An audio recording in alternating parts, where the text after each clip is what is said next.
तो कभी जीवन में सोचा नहीं था कि मर्चेंट नेवी में आएंगे? नहीं, कोई दूर दूर तक नहीं सर। दूर दूर तक कोई रिश्तेदारी में नहीं। जिसको भी बोलते थे अरे 6 महीने पानी में रहना पड़ता है, खटमल हो जाते हैं, मतलब वो सारी बातें। मैंने सुना था कि लीवर से खून की उल्टियां होती है, लीवर सड़ जाते हैं और समुद्री हवाएं चलती हैं। हाँ, समुद्री हवाएं, भूतिया हवाएं पकड़ लेती हैं ऑल दोस्त। हाँ, और वो वेल मछली आती है, उसको वो टॉपल कर देती है सबको। कभी कभी जैसे हम लोग हैं इंडिया में जो है ना कि जो इंग्लिश बोलता है वो गलत भी बोलेगा तो अच्छा सही बोल रहा है। ये लोगों का परसेप्शन जितनी अच्छी अंग्रेजी बोलेगा उतना सॉलिड आदमी है, बड़ा आदमी है और वो सही कह रहा है, चाहे वो गलत भी कह रहा है। हाय एवरीवन, जय हिंद, जय भारत, जय माता दी। इंस्पिरेशंस हमारे अराउंड है, बस हमें देखने के लिए चाहिए। ये है मेरे दोस्त आलोक पाठक, मेरे बैचमेट, मेरे साथ MERI कोलकाता में पढ़े हैं।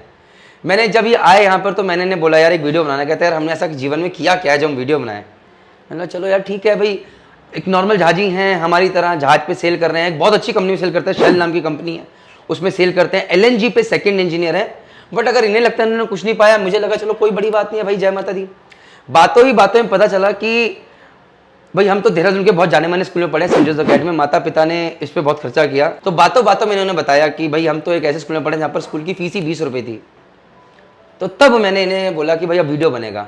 तो वीडियो यहीं GMD अकेडमी बैठ के बात में बन रहा है और अब हम शुरू करेंगे इनकी जर्नी के बारे में। बिकॉज मैंने कहीं पढ़ा था कि आलोक जी, सक्सेस इज नॉट कि आप कहाँ पहुंचे हैं, सक्सेस आप कहाँ से स्टार्ट करके कहाँ पहुंचे हैं। Reference point actually. बिल्कुल। जब मैं स्कूल्स में जाके सेमिनार करता हूँ पाठक सर, तो मैं जब किसी अच्छे स्कूल में जाता हूँ बोलता हूँ कि तुम लोगों को धूम थी जिसके ऊपर 175 करोड़ रुपए लगाए गए और तुमने 200 करोड़ कमा के दे दिए। और जब मैं किसी हिंदी मीडियम स्कूल में जाके बात करता हूँ तो मैं कहता हूँ आपको कहानी पिक्चर 2 करोड़ रुपए लगे और 150 करोड़ कमा के दे दिए।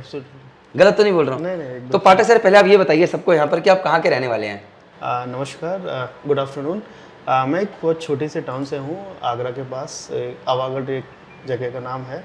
और छोटा सा टाउन है। वहाँ पापा एक इंटर कॉलेज में थे, बाद में प्रिंसिपल थे, वहाँ से रिटायर हुए। मैं उनका बेटा हूँ और मेरी जो 8th से लेकर 12th की जो एजुकेशन हुई है वो वहीं से हुई है। जैसा परनीत ने बोला कि फ़ीस तो सरकारी स्कूल में इतनी ही होती है और वो माहौल नहीं होता, लेकिन कुछ टीचर्स थे, उनकी अच्छी गाइडेंस मेरे ऊपर रही। और MERI कॉलेज से मैं पढ़ा, वहाँ टीचर्स और वहाँ का जो माहौल, जो एटमॉस्फेयर है, उसने काफ़ी मेरी मदद की। और जो भी हूँ सब उसी की बदौलत हूँ। और ऐसा बहुत कुछ ऐसा मैंने नहीं कर लिया, लेकिन ठीक है, अपने से नीचे की तरफ देखो लोगों को, then you will realise that what you have achieved. तो अभी सर आपसे क्वेश्चन पूछते हैं, आप किस स्कूल से पढ़े वहाँ पे आवागढ़ में? मेरी स्कूलिंग 0 से शिशु मंदिर में हुई 1 से लेकर 8 तक।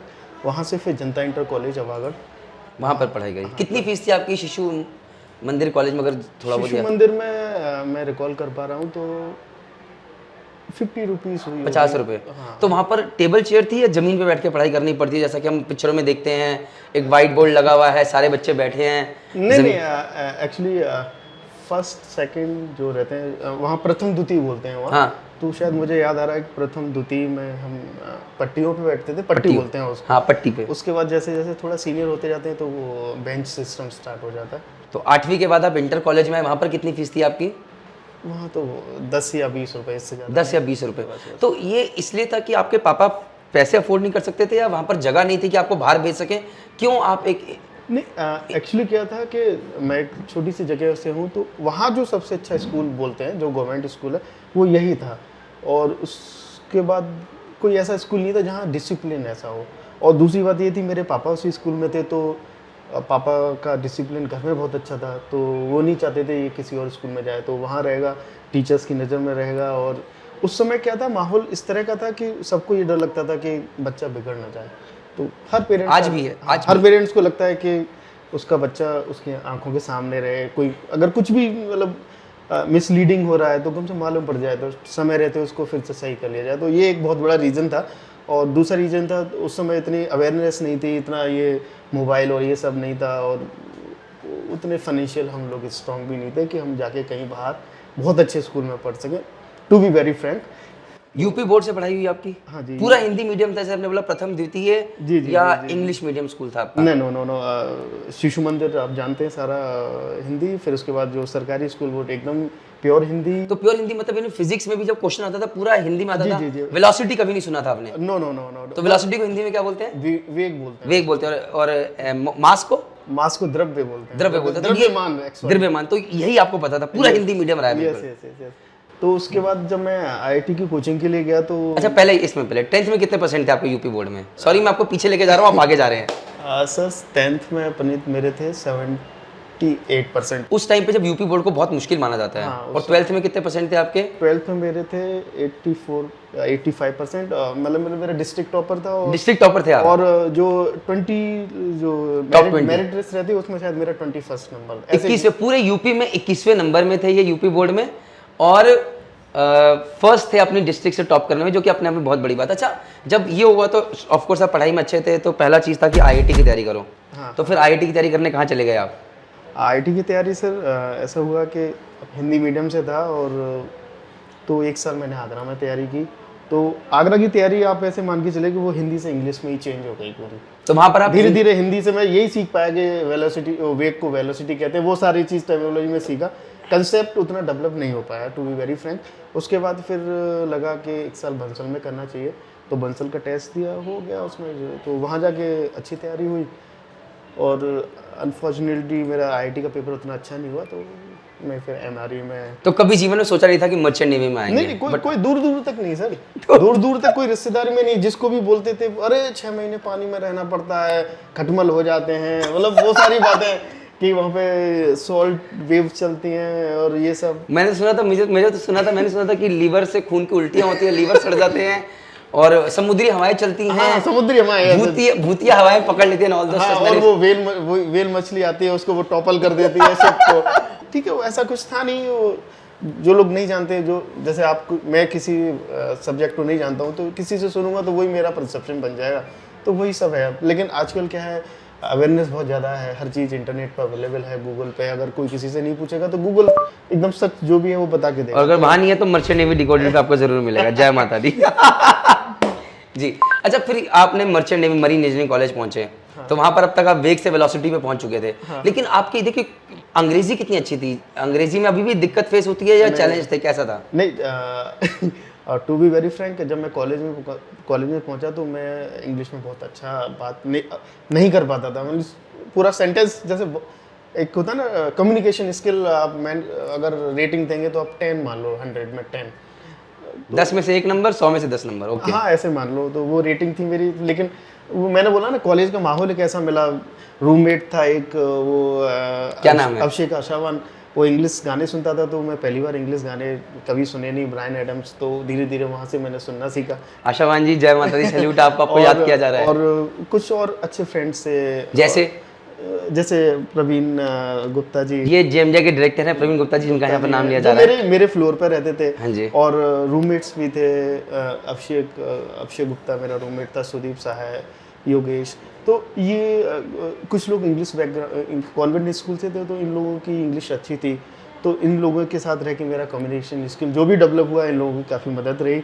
अभी भी बहुत अच्छा नहीं है, लेकिन ये है कि हाँ, जितना ज़रूरत है। आज आप प्रोफेशनल दुनिया की सबसे जानी मानी कंपनी में सेल कर रहे हैं, एलएनजी पे सेल कर रहे हैं। और आई गेस आप कितना, जो बच्चे, ये वीडियो का माध्यम बस यहाँ पर आके बस इतना ही है कि जो बच्चे हिंदी मीडियम से हैं, आप निकले हैं, आपको क्या लगता है कि क्या वो मर्चेंट नेवी में सर्वाइव कर पाएंगे? और कहाँ मैंने वो जीवन नहीं जिया लोग जी, कि मैं हिंदी मीडियम से निकला हूँ और बच्चों को बोलूँ कि तुम ये करो। आप उन बच्चों को क्या सजेशन देना चाहेंगे जो कि हिंदी मीडियम से और कुछ करना चाहते हैं? देखिए, मेरा कहना यह है, जो भी लैंग्वेज है ना, वो एक टूल है। कोई कुछ भी आपको करना है तो वो टूल की तरह आप उसको समझो। ऐसा मत समझो कि वही इंग्लिश ही सब कुछ है। इंग्लिश जैसे टूल, जैसे कोई मशीन सही करनी है तो उसके लिए टूल की ज़रूरत है। टूल मतलब केवल तभी इंपॉर्टेंट है जब उसको खोलना है। मशीनरी को समझना बहुत ज़्यादा इंपॉर्टेंट है।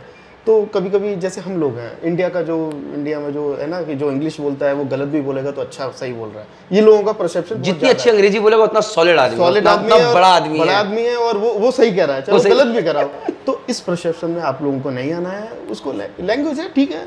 आप यूरोप में जाएंगे, वहाँ इंग्लिश को कोई, सब लोग हेट करते हैं, बोलना ही नहीं चाहता। स्पेन में जाएंगे, स्पेनिश बोलते हैं, इंग्लिश को कोई तवज्जो भी नहीं है उधर। तो इस तरह से मतलब हेड में नहीं लेना, हाई हेड नहीं करना उसके लिए। ठीक है, इंग्लिश ठीक है, पढ़ लेंगे, समझ जाएंगे, तो लाइट लेना है। जो मेन हमारा जो बुल सही है उस पर ध्यान रखना है, वो आसपास नहीं उसमें फंसना है।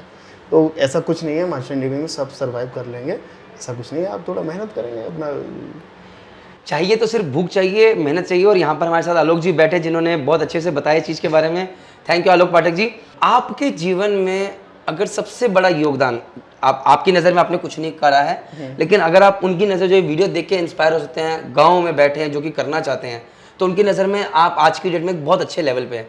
तो आप अपने जीवन में जो आपने अभी तक करा है, किसको सबसे ज़्यादा किसको श्रेय देना चाहेंगे? या मैं सबसे ज़्यादा मैं अपने मदर और फादर को, क्योंकि फादर ने बहुत स्ट्रगल किया। मैं जैसे मैंने आपको पहले ही बताया कि हम उतने फाइनेंशियली स्ट्रॉन्ग नहीं थे, तो पापा चाहते थे मैं सबसे छोटा हूँ घर में, मेरी सिस्टर हैं, 3 सिस्टर हैं।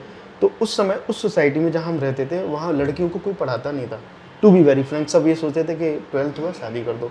मेरे पापा एक ऐसे थे, उन्होंने एक ऐसा वहाँ पे झंडा गाड़ा, पहला झंडा गाड़ो या फिर एक ऐसा क्या बोलते हैं उसको, एग्जाम्पल सेट कर दिया। मेरी तीनों सिस्टर जो अभी डॉक्टर PhD हैं, तो जब मेरी सिस्टर आगे निकली तो लोगों में की धारणा थोड़ी चेंज हुई, लोग भी अपनी बेटियों को पढ़ाने लगे। तो मेरा तो मैं सबसे छोटा हूँ, तो मुझे लड़के को तो सभी पढ़ाते हैं, तो मेरे पापा ने जब बेटियों को इतना किया, मतलब सोसाइटी में एक एग्जाम्पल सेट कर दिया कि नहीं नहीं बच्चियों को पढ़ाना है, तो पापा का बहुत स्ट्रगल लगा, मैं ये अभी भी मानूंगा। तो मैं सारा श्रेय पापा और मम्मी को देना चाहता हूँ। जी बिल्कुल। लास्ट में आलोक पाठक जी ने एक चीज़ कही, ये आप लोगों के लिए नहीं, व्यूअर्स के लिए, ये मेरे उन खास दोस्तों के लिए, मित्रगण के लिए है जो कि मेरे कॉलेज के बैचमेट्स हैं। हम लोगों का एक ग्रुप है, जैसे कहते हैं हम LNN, ये व्हाट्सएप पे। और अभी वैसे मैं सच बोलूँ तो मुझे यूट्यूब पे आके डर नहीं लगता है, यहाँ पर भी गालियाँ पड़ती हैं, इंस्टाग्राम पे गालियाँ पड़ती हैं, डर नहीं लगता। लेकिन अगर जीवन में सबसे ज़्यादा डर लगता है तो ये LNN जो हमारा व्हाट्सएप ग्रुप है, यहाँ पर डर लगता है कि बैचमेट क्या कहेंगे। और ये मैं मन में सोचता था, कभी कभार अपने मित्र प्रवीण गुप्ता से डिस्कस कर लेता कि सबसे ज़्यादा डर लगता है भाई LNN। अगर मैंने ये वीडियो बनाया तो यार लड़के क्या कहेंगे, बैचमेट क्या कहेंगे और कितनी खाल उधेड़ेंगे। तो वही आलोक पाठक जी ने बोला कि भाई वीडियो तो मैं कुछ भी बना लूँ, बट ये LNN पे क्या होने वाला हमें नहीं पता। सो आई होप दोस्त लोग अग्री करेंगे कि ये एक अच्छा वीडियो बना है। With this all I can say is जय हिंद, जय भारत, जय माता। कुछ कहना चाहते हैं आलोक जी? LNN से डर तो है, लेकिन अगर आपको another side of the coin देखेंगे तो वही लोग हैं जो हमको बताएंगे आप यहाँ गलत हो, आप सुधर। 100%। कोई बाहर का नहीं आपको बताएगा, अब वो गलत हो तो गलत हो, उसको कोई फर्क नहीं सर वो छन्नी कर देते हैं, लेकिन आपको बता देंगे ये चीज ऐसी तो है। मैं इसको पॉजिटिव वे में लेता हूँ। ये एक जॉली वे में मैंने कह दिया LNN से डरता हूँ। भाई मैं तो डरता हूँ, मैं तो डरता हूँ। यहाँ जो बोला जा रहा है वो पत्थर की लकीर है, इससे समझा जाए। So with this all I can say is, हर किसी को दोस्तों की जरूरत है, अच्छे दोस्तों की जरूरत है, और हमेशा सुनने की जरूरत है क्या सही है क्या गलत है। और यहाँ पर इस जर्नी से जितने बच्चे गांव में बैठे हैं, सिर्फ इतना जानिए कि आप भी कर सकते हैं, बट सही दिशा, सही मार्गदर्शन मिलना जरूरी है। मेहनत कीजिए, अपने ऊपर भरोसा रखिए। जय हिंद, जय भारत, जय माता दी।